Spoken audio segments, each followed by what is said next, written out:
All these dang terrariums just keep getting more and more expensive. In this one, I'll show you how to make a cost-effective and a little bit more exciting terrarium for yourself. So a couple things with the glass. Sometimes these are hard to find. I've had to order them off Amazon before. I do always try to make sure they're 2 millimeters thick, at least, just because 1 millimeter is pretty thin, a lot easier to break, a little harder to cut because it's a lot more fragile.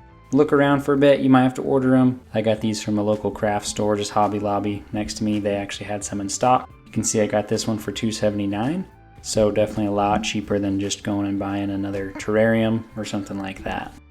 I'm going to be cutting these in half, just so I can get a few more builds out of the panels I got. I just got 4. I would recommend always grabbing a few extra, because when you're cutting glass, you never know what's going to happen. Biggest thing with measuring and cutting, measure twice, cut once. Sometimes you do kind of stupid stuff. These are 8 by 10. I'm just going to cut them in half long ways. So you can see that would just be 5 inches, which is definitely what I'm marking there. Luckily I got it right on the second side, and then it was far enough off that I noticed before I cut it. So make sure you're double checking that. Once you cut the glass, you can't really go back. Now with your cutting tool, it is always helpful to add a little bit of cutting oil. I just have this 3-in-1 oil. It's not necessarily necessary, I've done it without it. They just recommend it, and I use this for oiling up the guns at the end of the season, so I've got it. But you're going to want to make sure you've got a hard straight edge. This metal ruler works really well. And then I definitely do recommend clamping one side down. I didn't end up doing that on this one. This cut ended up being a little wonky, and the glass broke not where I wanted it. So definitely clamp that down. And then you're just going to want to make sure you've got some nice solid pressure all the way through that cut. If you do end up having any spots that you haven't pushed hard enough, a lot of times that glass will decide to go one way or the other instead of continuing to follow your line. Next, you're going to want to take the back end of your cutting tool and kind of just knock the glass along that line you just made, both on the front of the panel and the back. This basically just helps some of those micro fractures go a little farther through the glass. That way that cut is easier to follow when you do break that glass, and it's more likely to do what you want it to. Now I say more likely because this does take some practice. Your first couple cuts probably won't go how you want it to. It's been a while since I've cut glass. The biggest thing here is you're going to want to have a straight edge.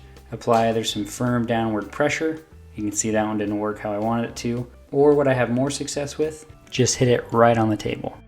A lot of times that works a little bit better. There's a little bit more force. It's a little bit more even pressure across that entire cut. But you can play with it, figure out what you like best, what works the best for you. Once you do have a cut that's gone wrong, it's hard to save. Just don't do this. That doesn't help anybody, just launches glass shards everywhere. Don't throw away any glass that you do mess up. Sometimes you can still use a portion of it for some other sections of the terrarium. But once you have all your glass cut, we're going to get to some sanding. All the edges that come from the factory are all going to be nice and rounded over. They won't cut you. But all the new things that you just cut, they're going to be pretty sharp. So the best way to sand glass is with wet sandpaper. You're going to want to make sure you're keeping that edge wet. You can definitely sand it when it's dry. The biggest reason that you're wanting to use the wet sandpaper is because it keeps the glass dust out of the air, which is not something you want to be breathing. So just make sure you're keeping that edge wet as well as that sandpaper, so you're keeping the dust down as much as you can. This part's going to take a little bit of work, but really it's not too bad. Just sand down to where you feel comfortable that if you touch it or anybody else touches it, it's not going to cut you. Once that bit's done, you're going to have gotten some grease all over the glass from your hands, as well as a bunch of dust from sanding. We're just going to use some alcohol to clean that up, and then we're going to get to taping everything together. My favorite way of taping it is just to lay the piece of glass that's going to be in contact with the most other panes flat on the table, and then running a piece of tape long ways along each edge. Then you just flip it over, lay it flat, and you can slowly connect each side. Now you will have to think about this a little bit when you're cutting your glass. You can definitely line up each side on the outside of the glass, so it's all basically sitting flat on the table. On this one I actually cut the shorter sides just a little bit taller. That way the long sides can sit on top of the bottom pane, and the short sides will be sitting on the ground along the edge of both the bottom pane and those long side panes. You can put them all on the outside like I said. You just end up with a little bit of a gap on the outside, kind of that 90-degree corner. You can definitely still seal it with silicone and it should hold together fine. I just like to do it this way because I think it looks a little bit cleaner and is a little bit stronger.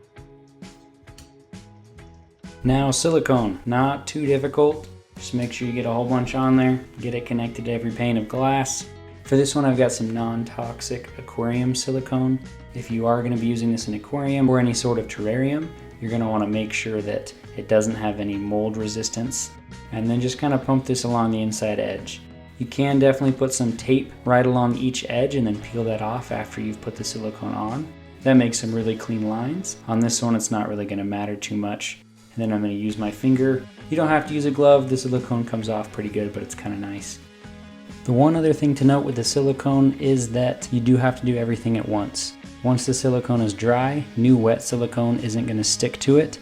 So if you try to do it in parts and pieces, you're going to have a really bad seal. Make sure you like how everything looks, and then just leave it for a while. It's the next day. Silicone is pretty dry. We're going to start pulling this tape off. It should be pretty solid at this point, so you shouldn't really have to worry about pulling it apart. Get that tape peeled off, make sure everything looks good, and then it's time for the real fun part, turning it into a terrarium. This one I decided to turn into a bit of an experiment, so I got some rocks in there for my false bottom / drainage layer, got some substrate in, and then I'm going to plant just one seed of grass. So we're still waiting to see how that turns out, so you'll have to wait and see. Thanks for watching, guys. I hope that helps. If you've got any questions, drop them in the comments below, and we'll see you on the next one.